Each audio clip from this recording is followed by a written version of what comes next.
Kinikilig ako. Kasi nakikita ko. Guys, sobrang late ko na ba? Sorry. Okay lang. Okay lang, te. Di naman. Sorry sobrang traffic kasi. Diyos ko. Chichikan na naman kami ni Sed. Okay lang, te. Tapos yun. Ewan ko, basta nagka-eye to eye kami yun. Nagka-eye to eye kami. Tapos Hello, kinikilig ano ako. name mo? Ewan ko, basta parang, Hello. hindi ko crush niya rin ako. Sobrang short yun. Uy, wag kang ano dyan. Hindi nakakarinig. Ay, Hindi sorry, hindi ko ano. Tapos yun, nag-message siya sa akin. Sabi niya, ano daw, quiz. Eh, hindi naman kami friends. So, di ba ang sketchy? So, feeling ko may gusto ka talaga siya sa akin noon. Yung sketchy nun, bakit sa akin pa mag-message? Eh, meron naman siya mga friends na classmate natin. Malay mo naman. Malay mo naman, anong malay? Feeling ko talaga crush talaga ako. Tapos inod ako sa Facebook.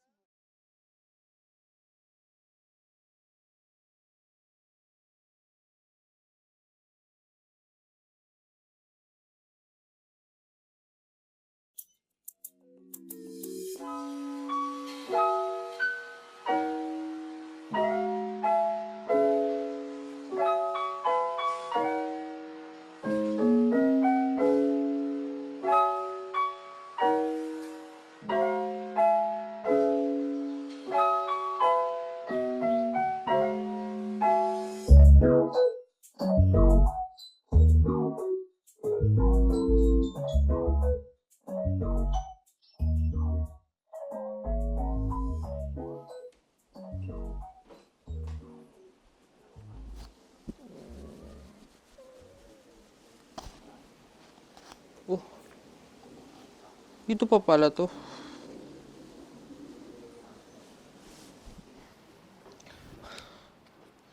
Ano yung phone ko? Wala. Chat ko ba siya? Sige na nga.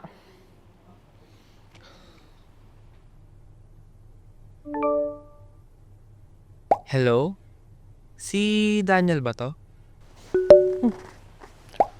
Yes? Who you po? La! Huyo daw? Tapos mo ako bigyan ng sticky note? Sorry. Hindi ko pa pala napapakilala sarili ko. Nice to meet you, Daniel. Ako nga pala si Mark, yung binigyan mo ng sticky note before. Oo, ikaw nga. Naalala ko na. Nice to meet you too, Mark. Daniel, pwede ba magtanong? Sure. Go ahead. I don't mind. Totoo ba na hindi ka nakakarinig?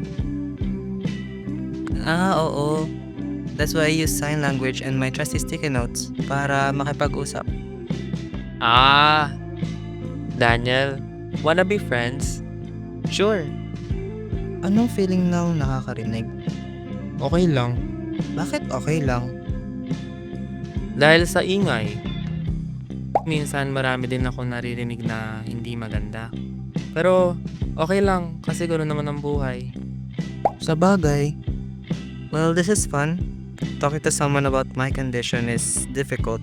Pero ngayong nakakausap na kita, parang narinig ko boses mo. Parang sira siya, be. Ang gusto mo i-reply ko dyan. Buti naman nag-e-enjoy ka. Minsan ba, nangarap ka na rin makarinig? Oo naman. Araw-araw. Being unable to hear is hard. Hindi ka na nga nakakarinig. Hindi ka pa naiintindihan. It really hurts to feel different. To be an outcast just because I lack something. Sorry to hear that. Alam kong mahirap yan para sa'yo. But, don't worry. Andito ako. Kahit hindi kita rinig, pinapakinggan ko ang boses mo. And what am I supposed to reply to that? Hindi, sige, hayaan mo na.